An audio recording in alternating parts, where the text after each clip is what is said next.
नक्की झालंय. हा प्रकार काय आहे तुमच्यामध्ये मिटला होता, तुम्ही एक व्हिडिओ देखील शेअर केला, पण आता परत गुन्हा दाखल झाला. कुणावर गुन्हा दाखल झाला आणि काय कलम? मुळामध्ये मी बीडमध्ये असताना जो काही माधवी मंदार खंडाळकर यांचा व्हिडिओ त्यांनी रुपाली पाटील, तिची बहीण, तिचे भाऊ अनेक गुंड येऊन मारला, व्हायरल केला, त्यांनी तो डिलीट केला होता.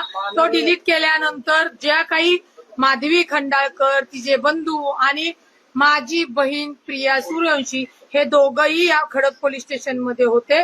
त्या दोघांच्याही काल तक्रारी पीआय साहेबांनी दोघांच्याही तक्रारी घेत होत्या आणि दोघांनी परस्पर एकमेकांच्या समजुतीने पीआय साहेबांना सांगितलं की आम्ही तक्रार मागं घेतो.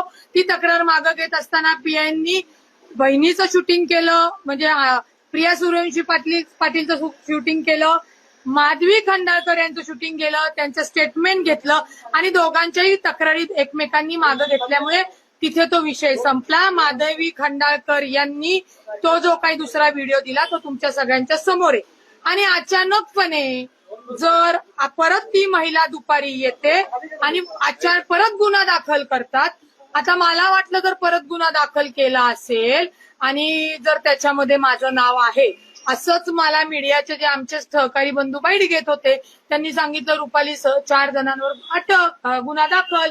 म्हणून मी स्वतःला अटक करून घ्यायला आले की मला तुम्ही अटक करा, कळू द्या तर ना की कशासाठी आणि किती कायद्याचा हा पोरखेळ लावलेला आहे. एक व्यक्ती महिला मारलं स्वतःचाच तो लाल चेहऱ्याला चेहरा ते प्रक्त होतं का कुंकू होतं का पाणी होतं, आता ते तपासात सगळं बाहेर येईल. यावर कोणाचा दबाव आहे असं वाटतं का? कारण काल तक्रार घेतली नाही, काल दाखल केला नाही. तुमच्यावर दाखल आहे का पण तो गुन्हा? माझ्यावर गुन्हा दाखल नाहीये, पण माझ्यावर त्यांनी गुन्हा दाखल करावा.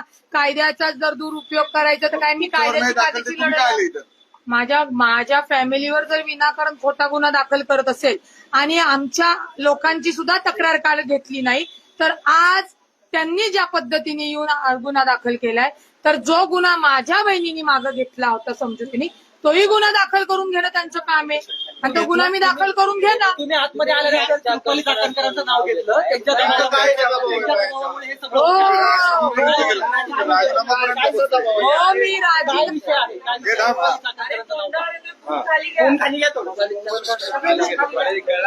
रुपाली चाकणकरांनीच माधवी मंदार खंडाळकरचं प्रकरण घडवून आणलेलं आहे.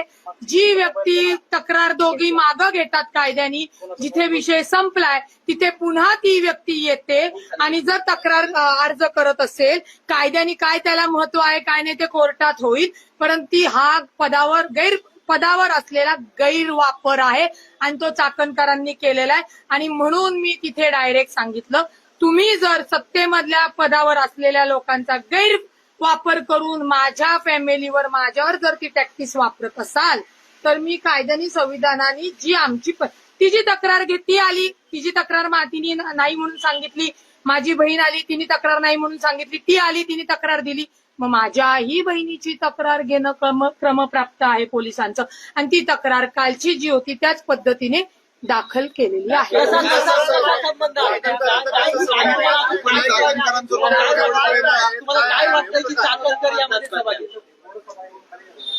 मी हो माझ्याच पक्षात आणि त्याच्याही पेक्षा हो तेच सांगतेय.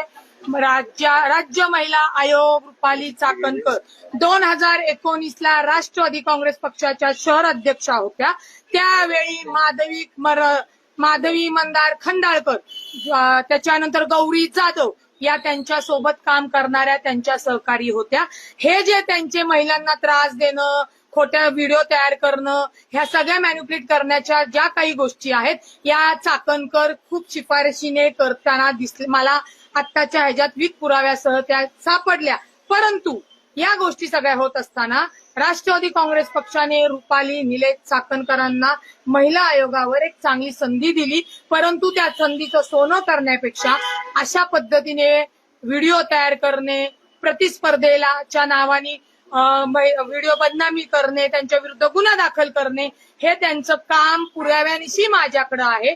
ते जरी असलं तरी आतापर्यंत त्यांनी ज्यांच्यावर काही या गोष्टी केल्या त्यांना कुठलाही लढा दिला नाही.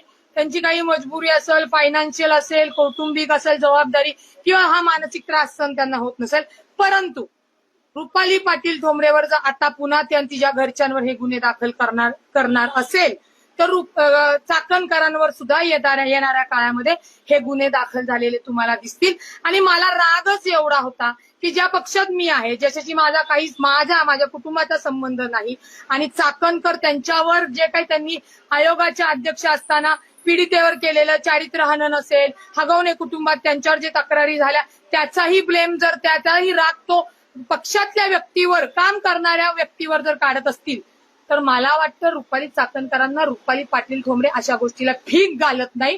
त्यामुळे आता त्यांनी हे सुरू केलेलं वॉर हे संपवणार रुपाली पाटील ठोंबरे. करणार का? मी याच्या आधी केल्यात, एक लक्षात घ्या, तक्रारी म्हणजे माझी नव्हती, इतर महिलांनी केलेल्या. मी कायदेशीर गुन्हे दाखल करते ना, माझ्याकडे आहे ना. दादा लक्ष देत नाहीत का मग? नाही, दादा लक्ष देतात. आता निर्णय घेण्याची वेळ प्रदेश अध्यक्ष जे आहेत सुनील तटकरे साहेब, आता ही जी काही माझी ही घडामोडी ही काय मी अजून पक्षापर्यंत पोहोचवलेली नाहीये, परंतु ज्या महिलांना आतापर्यंत त्रास देण्यात आलेला आहे त्यांच्या सगळ्या तक्रारी तिथं गेलेल्या आहेत.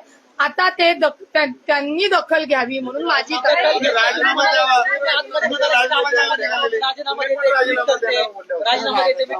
नाही.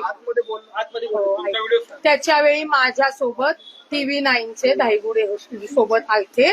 त्याच्यामुळे मला जो काही पक्षाच्या महत्वाच्या पदावर बसून पक्षातल्या राज्य महिला आयोगात जर अशा पद्धतीने वागत असतील तर मी त्या पक्षाचा राजीनामा देतील हे वक्तव्य मी केलेलं आहे. पण मी अजून राजीनामा दिलेला नाहीये, हे लक्षात घ्या.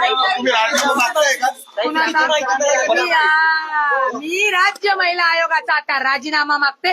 जे राज्य महिला आयोगावर काम करू शकत नाही, जे प्रदेश अध्यक्ष असून सुद्धा महिलांना पद काढून घेत असेल त्यांचा राजीनामा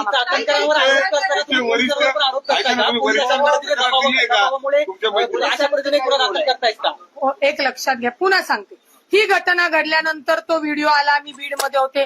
ती जी घटना काय होती की रुपाली पाटील आणि तिच्या भगिनी, मावशी, आत्या, काका, मामा, आजी सगळे येऊन मला मारतात. मी इथे होते का? तर मी नव्हते. इथंच पहिल्यांदा त्यांचं खोटं पकडलं गेलं. चाकणकर खंडाळकराला सांगायला विसरले असतील की रुपाली पाटील ठोंबरे पुण्यात नाहीये, तू हे उद्या कर. त्याच्यामुळे तो डाव फसला. तो फसल्यानंतर तिच्या फॅमिलीतले म्हणजे मंदार खंडाळकर यांच्या फॅमिलीतले रणधीर हे सगळी फॅमिली आली आणि त्यांनी मी काल नसताना इथे दोन्ही परिवारांनी परस्पराच्या संमतीने कोणाचाही दबाव नसताना गुन्हा मागं घ्यायचं म्हणून ठरवलं. माझी बहीण गुन्हा मागं घेत नव्हती, कारण का माझ्या बहिणीला मयूर रणधीर आणि मनीष रणधीर यांनी अक्षरशः नको त्या जागेवर बुक्की मारून धक्काबुक्की केलेली आहे, लज्जा उत्पन्न केलेली आहे. मी तिथनं माझ्या बहिणीला या खंडाळकरांच्या फॅमिलीवरनं सांगितलं की झालेला विषय ती मागं घेतेय, तूही मागं घे, मी पुण्यात आल्यावर हा विषय बघते. विषय हा संपल्यानंतर आज पुन्हा मला वाटतं माधवी मंदार खंडाळकर आल्या आणि त्यांनी काय आता ती सूत्र कुठं हल्ली ती मी आता शोधून काढते. माझ्या चिडण्याचं कारण तेच होतं. पण हे पोलीस का सहभागी होत वाटतंय का? रुपाली चाकणकरांनी दबाव टाकल्याशिवाय आत्ताची संपलेलं प्रकरण परत फिर्याद घ्यायचं म्हणजे संशयास्पद आहे. सोडून द्या, मी राजकारणी म्हणून एक वकील म्हणून विचारते की ज्या तुमची आणि माझी तक्रार जर मिटलेली आहे. असं का करतायत? वरिष्ठांना तक्रार दिली का तुम्ही?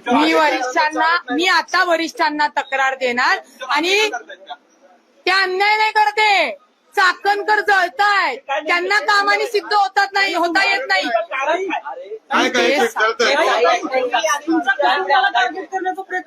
लक्षात घ्या, काल डॉक्टर संपदा मुंडे या पीडिताच्या कुटुंबाला जे राज्य आयोग महिलांनी भेटायला जायचं होतं ते न जाता त्यांनी त्यांचं चारित्र्य हनन केलं. संपूर्ण महाराष्ट्रातनं त्यांच्यावरती टीका झाली आणि मी तिथं गेले आणि माझ्याकडे त्या लोकांनी ज्या पद्धतीने तक्रार केली ती तक्रार थेट अजितदादांपर्यंत पोहोचवली.